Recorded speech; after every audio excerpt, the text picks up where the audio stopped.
पाकिस्तान हमको मार के चला गया और हमारे मंत्री जी अमेरिका गए और रोने लगे, ओबामा ओबामा। ये कोई तरीका होता है क्या? पड़ोसी मार के चला जाओ और अमेरिका जाते हो? अरे पाकिस्तान जाओ ना। वो लूट रहे हैं सपनों को, मैं चैन से कैसे सो जाऊं।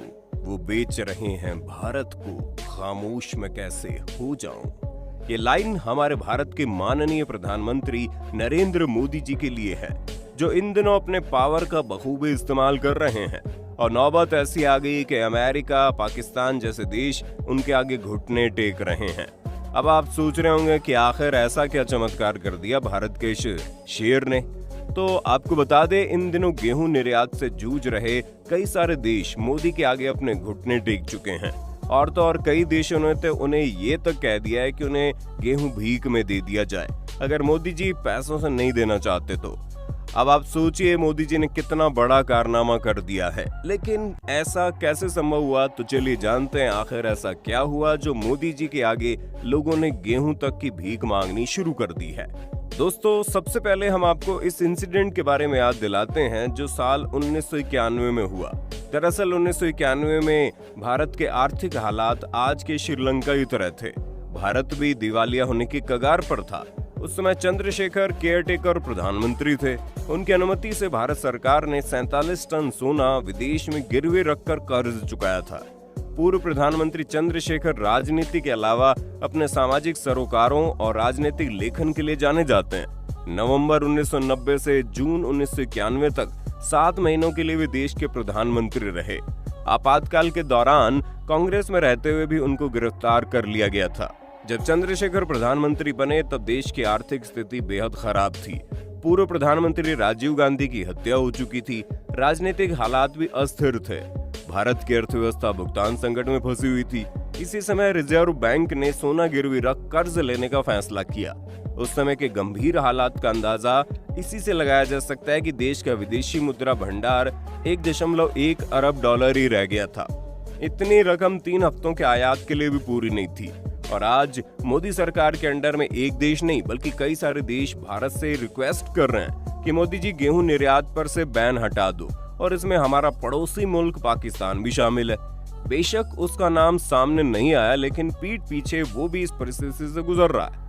दरअसल केंद्र सरकार द्वारा गेहूं निर्यात पर प्रतिबंध लगाए जाने के बाद भारत को संयुक्त अरब अमीरात, दक्षिण कोरिया, ओमान और यमन से गेहूं के संबंध में विशेष अनुरोध कर रहे हैं।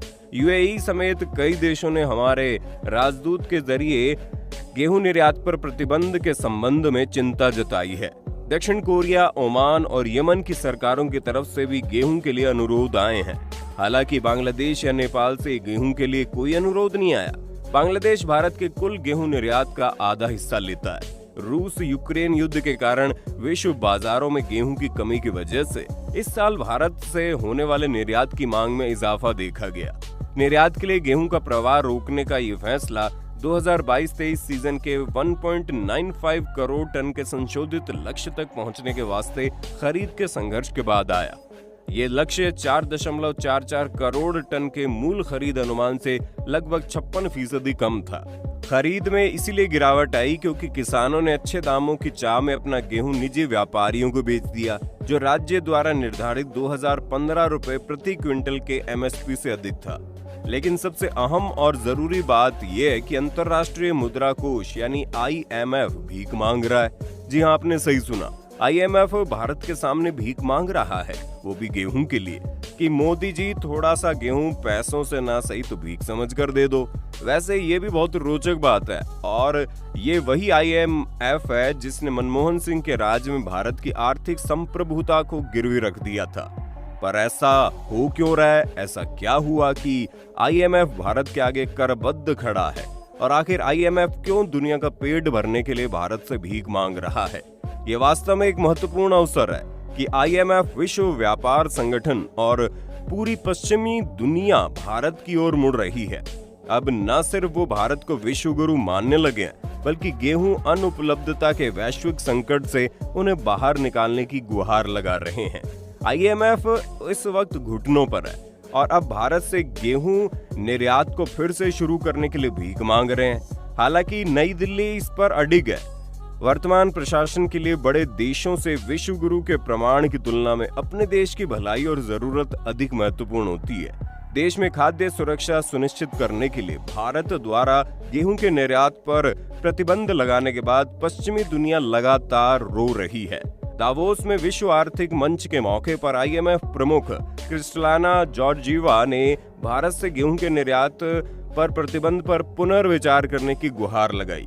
क्रिस्टालिना ने कहा कि मैं इस तथ्य के लिए सराहना करती हूं कि भारत को लगभग 1.35 बिलियन लोगों को खिलाने की जरूरत है और देश में खाद्य सुरक्षा सुनिश्चित करने के लिए भारत द्वारा गेहूं के निर्यात पर प्रतिबंध लगा दिया गया है। लेकिन मैं भारत से जल्द इस पर पुनर्विचार करने की भीख मांगती हूं।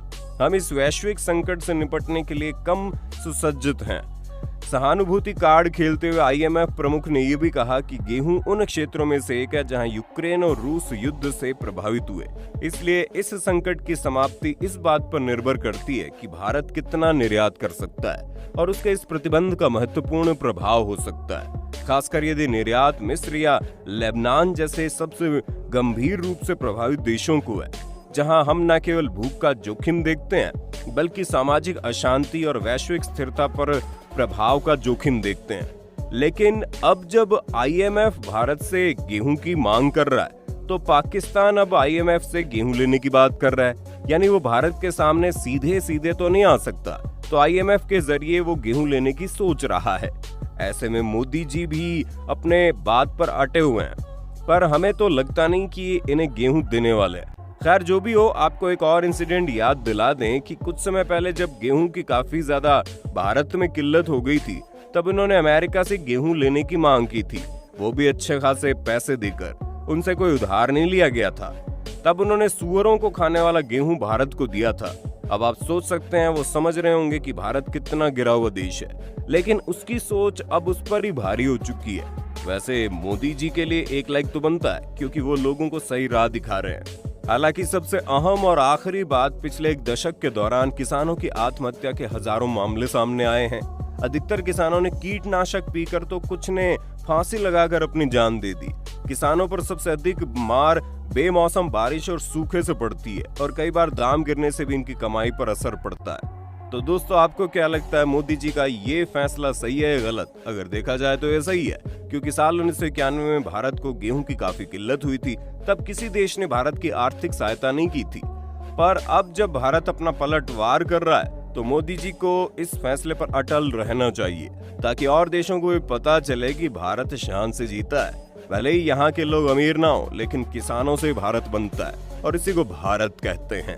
आपकी क्या राय है इस पर? अपनी राय हमारे साथ साझा कर देना। मिलते हैं अगले वीडियो में, तब तक अपना ध्यान रखिए और हमारा इंतजार कीजिए। Bye bye.